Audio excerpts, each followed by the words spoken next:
Good morning. Today is August 1st, 2022. I'm Frank Farmer, and we're here today as part of the Veterans History Project. Today we have with us Mr. Dick Abbott. Mr. Abbott is a veteran of the Korean War, having flown jets during that period of time. He's also a participant and an eyewitness to two of the most important events in the 20th century, the Korean War, as I said, and also the Cuban Missile Crisis in the early 1960s, in which the United States and the Soviet Union almost came to a nuclear war. Mr. Abbott, I want to thank you today for taking the time to come down here and visit, and I want to thank you in advance for your service to this country, sir. Yeah. You're welcome. All right. Now, Mr. Abbott, I know you grew up in Massachusetts. Tell us about your childhood, and tell us, did you have any influence on joining the military from your family?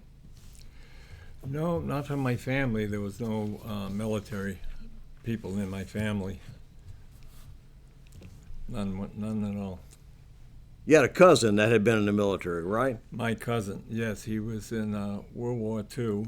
He was a torpedo bomber in World War II, and one of his big events, he sunk a Japanese destroyer over there in World War II, but didn't tell anybody, and nobody knew about it, not even his father, till Really? he got home.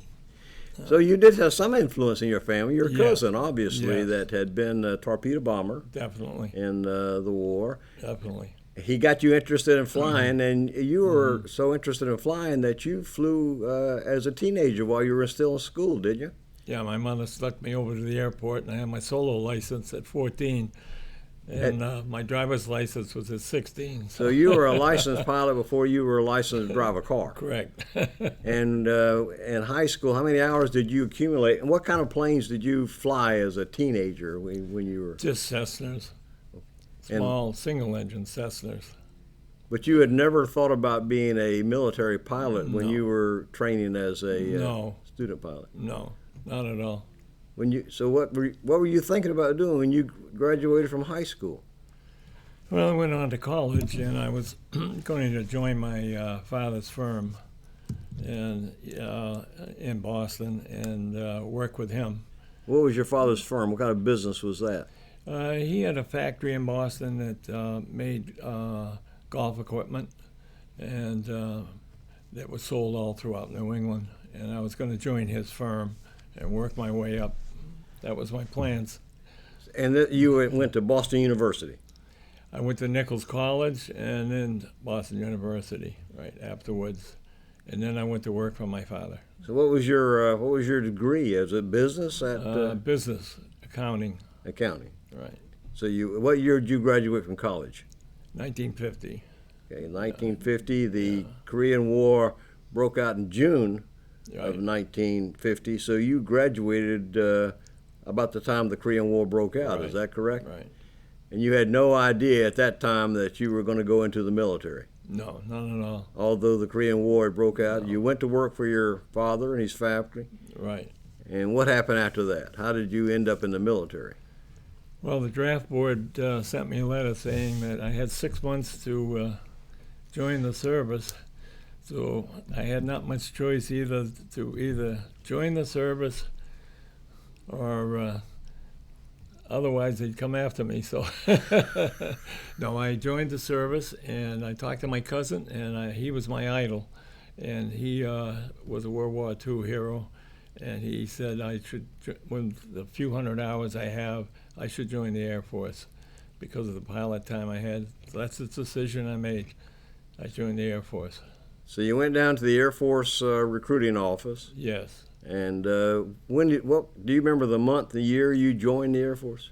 It was Westover Air Force Base in Massachusetts, and that's where I went in to take my exams, physical and mental exams and so forth, to apply for the Air Force. And about 6 months later, I got a letter from the Air Force I'd been accepted to enter a class 53G, Greenville, Mississippi, and that's where it started. Well, tell me, that was your basic pilot training? in Greenville, Mississippi. Well, tell us about that and how long that was, and what were you learning in basic flight Basic school? training, we're basically learning aeronautics. It took a lot of trigonometry and physics, and there was a lot of math involved because when we were flying the airplane, we were the pilot, navigator, bombardier, all wrapped in one person. So we had to have all this knowledge in order to fly the airplane. So we had quite a bit of academics, along with flying every day. So that was your basic flight school at that time? That was 6 months. 6 months? Right. And from there, you went to other schools because they had to assign you to either a single engine or to multi-engine training? Right. I was picked out to go to single engine, and I went to Marianna, Florida, and I was there for about 3 or 4 months, and then from there, I transferred to Arizona. That was more of an advanced gunnery school in Williams Air Force Base, and then I went to Luke Air Force Base in Arizona. Now, you said you went to gunnery school. That was gunnery school in Williams and Luke. And tell us about gunnery school. What were you taught, or what was the mission of that? Basically, gunnery school taught us air-to-air combat. We had banners that were towed by another airplane, so we could learn how to handle air-to-air combat by firing into a banner that was towed by another airplane. And then we did ground-to-ground close support.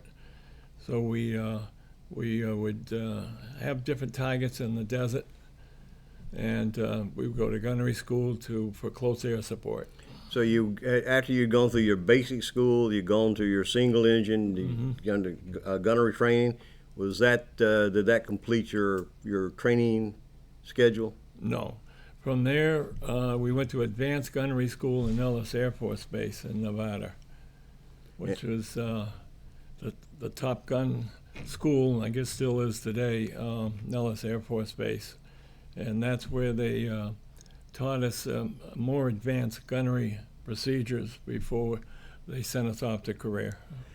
Now, how long was the training from when you entered your basic flight school to when you finished your About 16 months.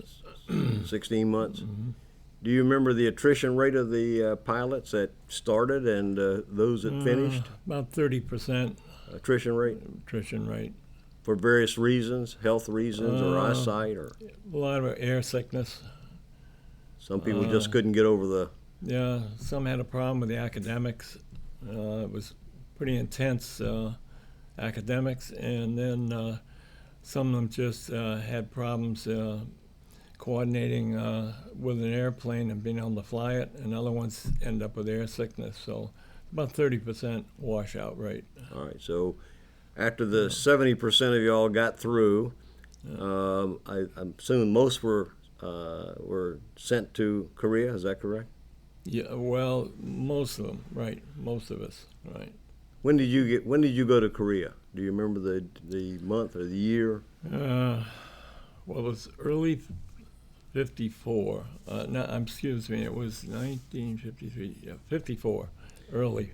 The war was over in 54, so it must have been 53. Well, it was late 53. Okay. Right, from the gunnery. All yeah. right, so there was a kind of an armistice that had been in place Right. when your unit arrived there.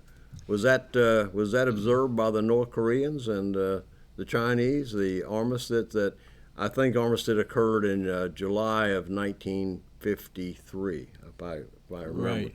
Right. You were there your unit was sent there a little after July, and supposedly it was under an armistice, but things were still pretty tense, were they not? Yeah, my mission was close air support and napalm and bombs and armament and missiles, and obviously they didn't know the war was over because they were still firing at us. So as far as they were concerned, there was no truce. So your unit was still under fire at times from ground fire, or did your unit ever encounter any North Korea planes or Chinese planes? I was close air support, so So no, I didn't get involved. Our main support was to support our troops on the ground. So And, when the troops moved forward, your unit was to give them air support from above right, with fire. they had forward air controllers in Korea, and small airplanes that would pinpoint where our troops were and guide us in for our close air support missions. What type of plane did you fly in Korea? F-84s. Tell us about the F-84s. Tell us their speed and. Now, you've already told us that it was a single engine, or you were... Right, it was a single engine airplane. The F-84 used to be called the lead sled. Why was it called that? Well, because it was really a tank with wings on it. If there had been pilots that had landed this plane and walked away from it unhurt, because it's a very solidly made airplane. So we call it the lead sled. And the airspeed was probably about 450 to 500 was the airspeed. And what was the armament? What armaments did you carry? Armament was mainly napalm, 500-pound bombs, 20 millimeter rounds, and then we carried missiles on the wings. Yeah. Okay. So you had quite a bit of armament. Yeah, the plane had a lot of armament. Now, since it was in an armistice type period, but you said there were still hostilities going on, still enemy fire going on. Mm-hmm. Did your unit lose any planes to the enemy fire or ground fire? Or? Well, yes, we did. We lost a couple of planes, but the pilots ejected safely and were picked up by friendlies. So you lost planes, but didn't lose any men at that fortunate time. What was the air base you were stationed at when you were? It was K2, Taegu. TAGU. Right. Okay. What was the living conditions like on that air base? The living conditions weren't bad. We got home every night to take a shower. The food wasn't bad. There was like 20 or 30 in a barracks, so. It wasn't bad. So as bad as Korea was, it was not that bad with your living conditions where you were in Korea. Is that correct? No, wasn't that bad. Did you have any interaction with the South Korean troops or the South Korean Air Force? No. No? No. Nothing like that? No. Now, you said that your unit lost some planes, didn't lose any pilots. Did you ever have to eject from an aircraft while you were in Korea? Well, not from enemy fire. It was the fuel control system went out after takeoff, and the control tower operator said, "You're on fire," and I didn't realize it was me. So because my gauges had got burned out, I guess. You were taken off at that time? Just take off, yeah. And as far as you knew, everything was fine? Yeah. Your gauges did not indicate that you were on fire? No, and then I looked into my rear mirror and saw it was myself that was on fire. So at that point, I said I got up as high as I knew the plane would go, 1,000 feet before, and then I ejected. Yeah. And were you hurt during the ejection? No. You landed safely? I landed on a rice paddy.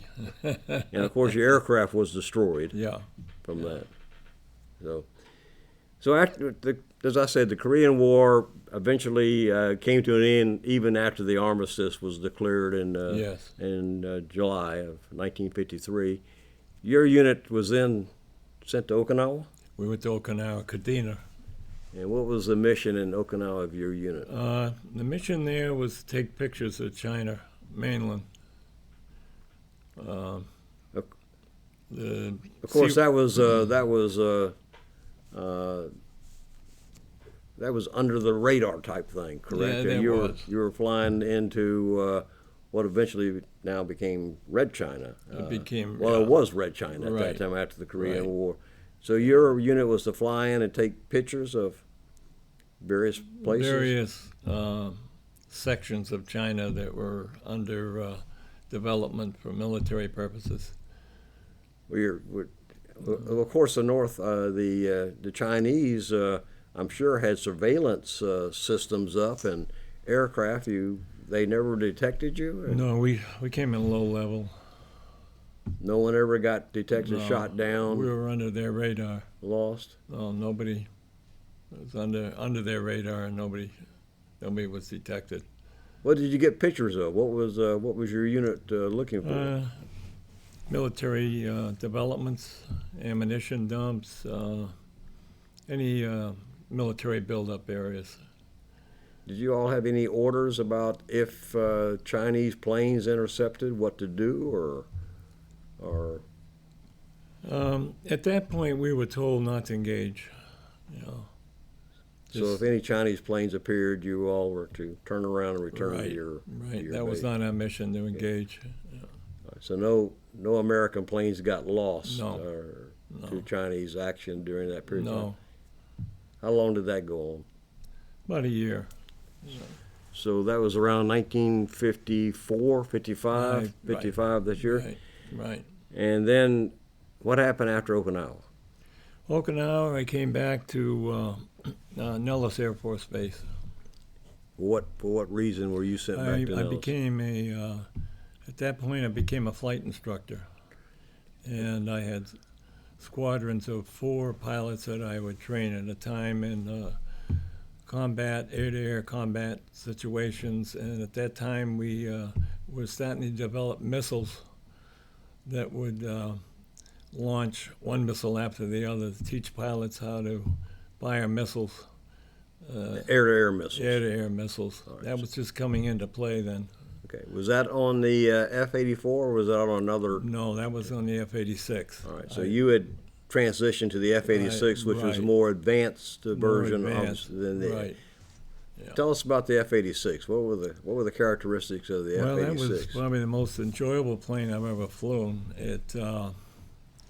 That was a plane they used at Top Gun, but that was an A model was the first one, and then I flew the F-86H. That was the first plane I flew an afterburner. So So it was a supersonic. that plane would go supersonic with the afterburner. Supersonic meaning Right. exceeding or Mach 1, exceed Mach 1, speed of sound. speed of sound. All right. Right. So, and what was the armament on the F-86? Armament was basically air-to-air combat. It was basically machine guns. It was not a close air support plane. It was air-to-air mission, air-to-air combat. Air-to-air with, you said with air-to-air missiles that were being developed. and 20 millimeter. And also could go supersonic, could go Right. past Mach 1. Right, F-86H. Right. So you flew that, and so you, I assume, on multiple occasions broke the speed of sound, did you not? Or sound barrier? Well, we did, and not purposely all the time. It was just if you kicked in the afterburner at 35,000, 40,000, the plane would just nudge right through, and it was just you hardly knew it. It's just a little shake of the plane, and it was through. So there wasn't any particular sensation when No. you broke the sound barrier? No, because they had irreversible flight controls at that time were designed so that the plane would react not violently. What's the fastest you've been in an airplane? Probably about 850 miles an hour, about Mach 1.5, right around there. Okay. Yeah. Now, I think you told me in our previous talk that you had met Ted Williams and talked with Ted Williams, and He Ted was- Williams Right. was, of course, a great baseball player. Yeah, he was. Also a Marine Corps pilot who That's flew correct. F-86s. Is that Right. correct? He flew them out of Seoul, and they were weathered out one night, and he came down to Daegu. Spent a couple nights till the weather cleared up, so I got to meet him and talk to him. It was quite an experience because his eye vision was unbelievable. And when they debriefed him, he told them things he saw that nobody believed he saw, but later on, when he became a baseball player again, they realized he had eyes that no other pilots had. He could see things that nobody else could see. So that was Yeah. probably one of the reasons he was such a great baseball player Oh, yeah. and hitter, Yeah. because of the eyesight and, as you said, Yeah. a pilot. Because they said he could see the threads on a baseball. So. No kidding. Yeah. Now that was during the late 50s that you were, and suddenly we're during this period of time we're in the Cold War. That's And the correct. Cold War was a period of time for the viewers that was a period of tension between the Soviet Union and the United States. Both had atomic weapons, and both were antagonistic toward each other. And at that time, the United States and the Soviet Union, operated on a theory of mutually assured destruction. Right. And tell us what mutually assured destruction is, Mr. Abbott. So, Well, I think what it meant was that each power knew they had enough nukes to annihilate each other, so it was used as a defensive ploy that no one would want to take that chance. So they knew each other had enough to destroy the other country, so unfortunately, it was never used. and that's correct. The mutually Yeah. assured destruction was if one country used a nuclear weapon on the other country had multiple nuclear weapons, Right. so they would both destroy each other. Yeah. But yet, during during that period of time, the late 1950s, after the Korean War, both countries were in antagonistic relationships with each other most of the time. Cat and mouse, spying on each other. As you said, your unit flew over China looking for various things. And so, although both countries knew that a nuclear war could vaporize each other, they continued this game. And the United States, although we adhered to the mutual assured destruction doctrine, we also planned that if a war broke out, that we had a plan for counterattacks on the Soviet Union. Is that correct? That is correct. And most of this would come out of bases in Europe that were next to the Soviet Union. A lot of it would come out of the bases. The bases that were involved were all in Germany. There was, I believe, 5 or 6 bases the Germans used in World War II, and we took them over.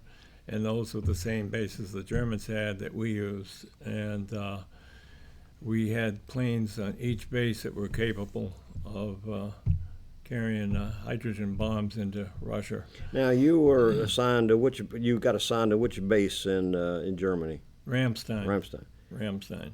Some people refer to Ramstein as kind of a country club because it was a place where they seemed to. Tell us about what was it? What was life like on Ramstein? Ramstein, if you wanted to get stationed, that was the place you wanted to go because it was the plushest base and it had all the facilities that the other bases didn't have. So pilots would obviously want to get stationed there, and that's where I ended up in Ramstein. When did you get assigned to Ramstein? Do you remember the date?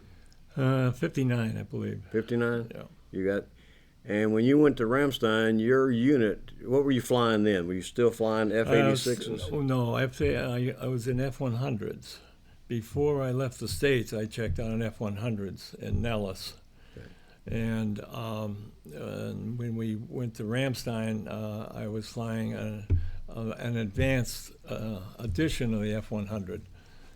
It had more armament, it had a bigger engine, but it was still an F-100. What was the speed of the F-100? It was a Mach 1 plus plane. So it was supersonic. It was supersonic, right? And an afterburner. And what was the main mission of F-100s? Well, our main mission there was it changed as the Cuban Missile Crisis came about. Our mission changed from air to air to carrying hydrogen bombs into Russia. We all had targets. So when you got to Ramstein Air Force Base, your mission changed, and your mission was now you were going to be your unit, your planes are going to be equipped with hydrogen bombs to go into the Soviet Union in case a war broke out between the United States and the Soviet Union. Is that correct? Yes, that's correct. When we first went there, that was not our mission because the Cuban Missile Crisis hadn't progressed along. At that point, there was not too much talk about the missile crisis in Cuba. So our mission was air-to-air, and we did a lot of air-to-air support close to the Russian border, keeping an eye on the Russians. And then when the crisis came along in '62, then our mission changed, and our target, we were assigned targets in Russia, and we did our training over France, which was the same distance to our target in Russia. So that's how we did our training. Now, the Cuban Missile Crisis was in October, November of 1962. Right. So did your unit change their mission at the beginning of the Cuban Missile Crisis, or as things were leading up to the missile crisis? As things were leading up, our mission changed. Right. So you were training to carry a hydrogen bomb, to go into Russia, and you're training over France, which is the same distance from your base. Right. That would have been for training purposes. For training right.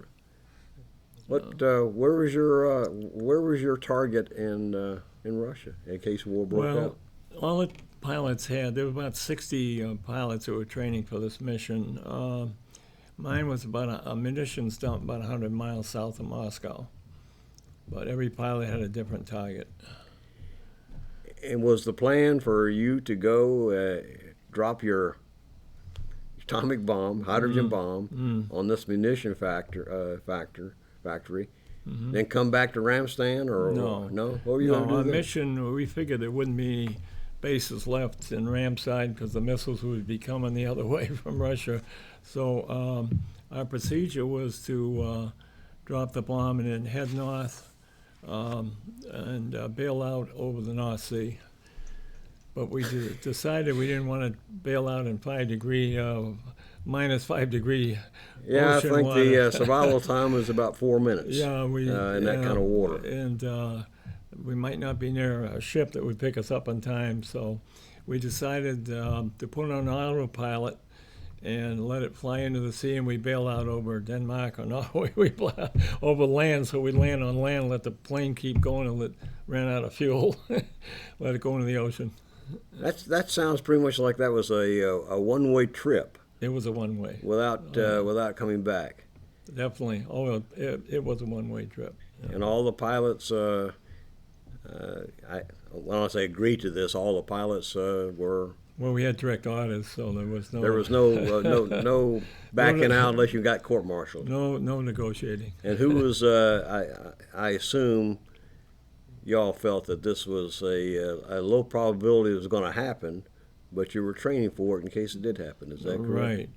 Right. When at first we got our orders that this was a crisis, we would go and stand duty for like 5 hours, 6 hours at a time, and we'd take a little nap, and the airplanes were in the hangar, so we could be off probably in 30 minutes, 20 minutes. And then when this thing became more intense, it ended up the pilot was in the airplane sitting in the cockpit for 3 hours at the end of the runway. So at that point, we could all be off in 5 minutes, approximately. So at that point, we figured it was a go. Were the hydrogen bombs already loaded on the airplane? Oh, they were in there, right. Oh, they were in the bomb bay, right. They were loaded, but they weren't activated. Obviously, we couldn't activate anything until we were over in enemy territory. There was no activation done. Now, did you as the pilot, you were the owner of the plane, so you had to activate the hydrogen? We would activate it in enemy territory only when we got in their area. We'd activate it. So I assume you had a sequence of numbers or dials We or had a so forth? sequence of numbers, and then we would activate it by putting the core into the nuclear bomb itself. It would drive the core to arm it. That's amazing. I don't think I don't think many people in the United States realize how close the United States and the Soviet Union came to a nuclear war at that particular time. But you sitting here telling me that the pilots were in the planes, the hydrogen bombs were on the planes. You had your orders to where to go. You had your orders, or you felt that you weren't going to have any base to come back to, so you were going to go over to the North Sea and bail out, hopefully over land in Denmark, and survive. That was, and we came fairly close to having a confrontation with the Soviet Union. Yeah, I don't think the American public realized how close it was. Because as the whole thing was precipitated with the discovery of missiles in Cuba by our surveillance planes, and then the discovery that they could carry nuclear bombs that could hit the majority of the United States, and then Kennedy issuing it wasn't called a blockade because that would be a declaration of war. It was called an embargo. Embargo, which semantics, that's not a declaration of war, but he had an embargo to stop Soviet ships and submarines from coming, entering, and that was kind of the fault line, supposedly, because if the Soviet ships didn't stop, the United States was going to fire on them, and the Russians that were in Cuba, they also had nuclear weapons that were already loaded, as I understand it, on the missiles. So here we are in those 6 to 8 weeks of time, toe to toe, and you and your aircraft on essentially 4 hour. Was it you were in the aircraft, sitting in the aircraft? At that point, the pilots were strapped in the cockpit, ready to go. 4-hour shifts. One pilot would get out, another one would get in, sitting at the end of the runway. So how long did y'all do that? For a week or 2 weeks, or do you remember? About 2 weeks. 2 weeks during. And of course, war was averted because Khrushchev blinked, I guess, say. The ship stopped. The last few hours. And turned around. Do you remember the reaction of the pilots when the word came down that the Soviet ships had turned around and there was no confrontation? Sigh of relief, went to the officers' club and had a couple drinks. I bet you did. Holy smoke! So how long after that did you stay at Ramstein? Where did you go after Ramstein? Well, Ramstein. After Ramstein, I had got out in '64, and then I got involved in commercial airlines. And so you left the Air Force in 1964. Yeah. You had been on active duty then for about 12 years. Yeah. I feel there was enough excitement. I was going to say you were close to making that decision to stay in for the entire 20 or 30. Yeah. Right? Yeah. And what happened? That was enough excitement for me. Sitting on a hydrogen bomb, ready to go on a suicide mission into Russia, I guess would. Nobody knew what was going to be next after that.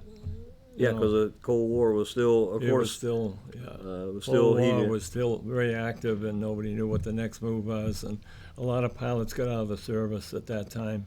You got out of the service. You still flew. You went to an airline, did you not? Became an airline pilot for a couple of years, right? Eastern, and then from there. Well, let me talk about Eastern. You flew Eastern. Yeah. Is that is that just before Eastern was dissolved?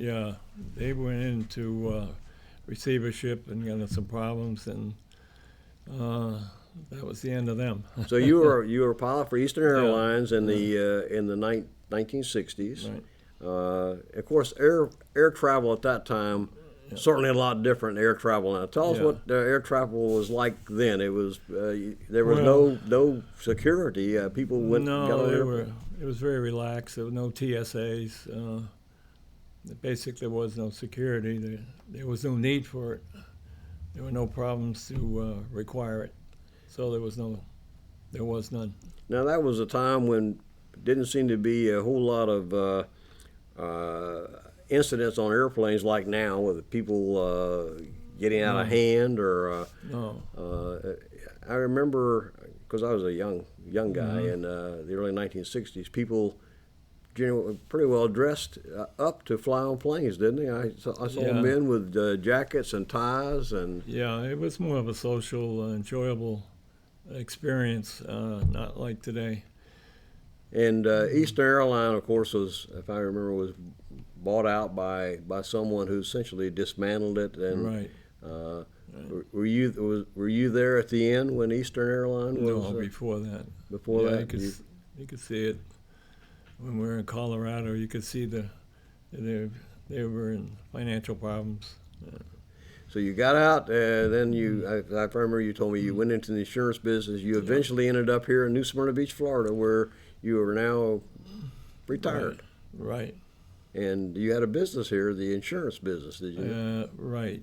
My wife was licensed, and I was licensed with Allstate Insurance, and we had an office here in New Smyrna Beach on Canal Street, across some little drug company. You had that for a number of years, and Well, we had it for a year. okay. Yeah. And so now you're completely retired, but you still live here in New Smyrna Beach, Right. right? Yeah. And I think you told me you enjoy golfing at least in the winter months when it's Yeah. cool, but not Yeah. in the summer months. Right. Well, Mr. Abbott, look, let me ask you a question that I ask all veterans that have been involved in wars. Looking back on it now, what do you think? What do you think the United States did right or the United States did wrong involving the Korean War? Well, that's a difficult question to answer. In retrospect, I felt some of these wars we should never have been involved in. The Korean War was one of them. The Vietnam War, I felt, was another one. And I felt these were wars that the French went to Vietnam and they learned by their mistakes, and then we followed them, and then we made the same mistakes. So the only wars I felt that we ever won in this country was World War II and Desert Storm, where we had decisive victories, and those were wars I can see we had to be in when the Japanese hit Pearl Harbor. We didn't have any choice. And Desert Storm was, to me, was the same thing when Saddam Hussein was attacking Israel and blowing up oil wells in Kuwait. We had no choice, and we won that war. To me, that's the only two wars that we should have been involved in, and those are the only two we won, in my opinion. The rest, I think, was a lot of loss of lives. Well, I think the Korean War, there were 50-some killed and 1,000 more wounded. In the Vietnam War, of course, there were 60,000 that were killed. Yeah. The Korean War has often been referred to as the Forgotten War because it was kind of sandwiched in between World War II, as you pointed out, was a popular war, and which veterans are revered, and the Vietnam War, which the United States lost, and is very controversial. So the Korean War got kind of lost a little bit in that, but your viewpoint is a viewpoint that's shared by many veterans who come here and talk to us about it. So, well, Mr. Abbott, I want to thank you for taking the time today to come here and tell us about your experience. It's fascinating, I'm sure, to the viewers and to myself to know how close we came in the Cuban Missile Crisis to having a nuclear confrontation. And I don't think many people are aware that we had pilots such as yourself sitting in an airplane with a hydrogen bomb ready to go. That was essentially a one-way mission. So I thank you for your service to this country, and thank you for coming here today and taking the time, sir, to tell us your story. The objective is to interview as many as possible the stories of those veterans from World War II to the present. The library archives these interviews and makes them available to the public both in person and online. The library also encourages other venues such as historical societies and museums like the one we're in at the present time, the New Smyrna Museum of History, to house these and make them available to the local population.